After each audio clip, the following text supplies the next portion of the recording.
রাসূলুল্লাহ সাল্লাল্লাহু আলাইহি ওয়াসাল্লাম একবার তার সাহাবীদের জিজ্ঞাসা করলেন, দেউলিয়া ব্যক্তি কে জানেন? তারা বলল, হ্যাঁ, এটি এমন একজন ব্যক্তি যার কোনো দিরহাম নেই, দিনার নেই, তাদের কোনো অর্থ নেই, তাদের সম্পদ নেই, তাদের কাছে সোনা রূপা নেই। তিনি বললেন, না, আমি সেই ব্যক্তির কথা উল্লেখ করছি না। তিনি বলেন, দেউলিয়া ব্যক্তি আসলে সে যে শেষ বিচারের দিনে আসবে অনেক ভালো কাজের সাথে নিয়ে, অনেক সালাহ, অনেক যাকাহ, তারা প্রতিদিন যা কোরআন তেলাওয়াত করেছিল তার সাথে নিয়ে, তারা যে সুন্দর পোশাকটি পরিধান করেছিল এবং আরো অনেক কিছু। তবে যখন তারা বিচারের দিনে আসবে, তারা অমুকের পরচর্চা করেছে, তারা অমুককে গীবত করেছে, তারা মিথ্যা অপবাদ দিয়েছে, তারা অমুকের সম্পদ লুট করে খেয়েছে, তারা অপরকে অশ্লীল গালি দিয়েছে, তারা অন্যদের জীবনকে কঠিন করে তুলেছে, তারা আসলে ভয়ানক ছিল। আল্লাহ সুবহানাহু ওয়া তাআলার সৃষ্ট জীবের সাথে তাদের আচরণ ছিল অত্যন্ত খারাপ। সুতরাং তাদের সমস্ত ভালো কাজের সওয়াব তাদের অন্যদেরকে দিয়ে দিতে হবে ক্ষতিপূরণ হিসেবে। কি নিদারুণ কঠিন এক অবস্থা! এই কারণেই আমরা বলি, সত্য ধার্মিকতা আপনার চরিত্র এবং আচরণের মধ্যে প্রদর্শিত হয়।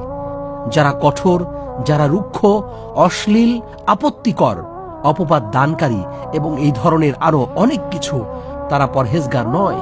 আল্লাহ সুবহানাহু ওয়া তাআলা পরহেজগারী সম্পর্কে বলেছেন, আর আল্লাহ যারা সৎকর্ম করে তাদের সম্পর্কে বলেছেন যে তারা অন্যকে শ্রদ্ধা করে। সুবহানাল্লাহ। যাদের নরম হৃদয় রয়েছে, তারা মায়া এবং করুণায় পূর্ণ। فبما رحمة من الله لنت لهم ولو كنت فظا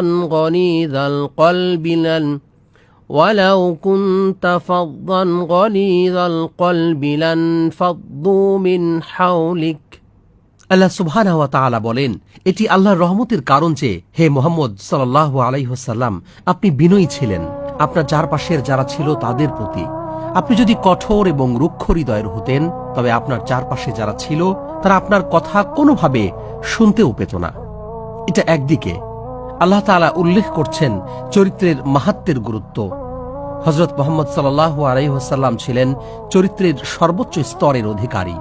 وَإِنَّكَ لَعَلَى خُلُقٍ عَظِيمٍ। সত্যি আপনি চরিত্র এবং আচরণের একটি আশ্চর্যজনক স্তরের অধিকারী। আল্লাহ আমাদের তার খানিকটা দান করুন।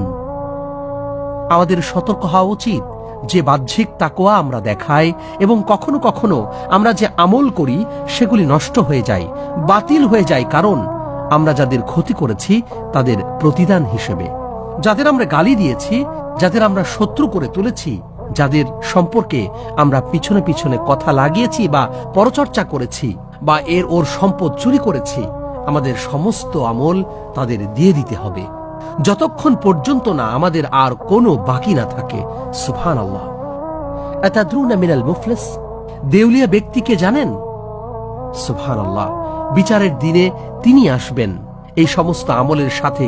যেহেতু সে অমুকের উপর অন্যায় করেছে, তার সালাহ সেই ব্যক্তির কাছে যাবে, যাকাহ অন্য একজনের কাছে যাবে, ইবাদাহ অন্য একজনের কাছে যাবে, আল্লাহর জিকির যাবে ওইখানে, ওমরা যাবে সেখানে, তাদের যা কিছু আছে তার সবই চলে যাবে।